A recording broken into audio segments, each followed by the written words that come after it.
Hello friends.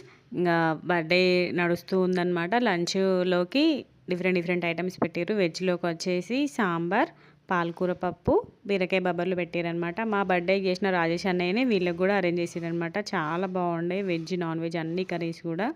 అందరికీ మస్తు నచ్చినాయి. పాపడ్.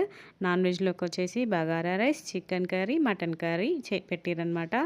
ప్రతి ఒక్కరికి కూడా మటన్ కర్రీ మాత్రం మస్తు నచ్చింది. మా బర్త్‌డేకి ఎట్లా అయితే ఎంజాయ్ చేసిర్రో ఫుడ్డు, ఆ శ్రీయాన్ బర్త్‌డేకి కూడా అట్లనే ఎంజాయ్ చేసిర్రనమాట. అందరూ కూడా మా మధు వాళ్ళందరూ కూడా తినేస్తున్నారు. సో తిన్నాక మమ్మీ వాళ్ళు ఫోటో దిగుతుర్రనమాట. సో నెక్స్ట్ వచ్చేసి ఇంక వీళ్ళ పిన్ని వాళ్ళందరూ కూడా వచ్చిన వాళ్ళందరూ కూడా ఫొటోస్ దిగుతుర్రు. నేను కొంతమందినే క్యాప్చర్ చేసిన. నేను అప్పుడు అక్కడ సిచ్యువేషన్లో ఉన్నప్పుడు ఎవరైతే దిగారో వాళ్ళని మాత్రమే క్యాప్చర్ చేయగలిగిన. ఇంక ఇక్కడ హరి వాళ్ళు కూడా దిగుతుర్రనమాట. కన్నయ్య మంచి మామతోనే దిగుతున్నాడు. ఇక్కడ సారిక వాళ్ళ మమ్మీ, పెద్దమ్మ వీళ్ళందరూ కూడా వచ్చిరనమాట. సో వాళ్ళందరిని కూడా క్యాప్చర్ చేసేసిన. ఇంకా వీడియోస్ రాబోతున్నాయి. మన ఛానల్ని సబ్స్క్రైబ్ చేసుకోండి.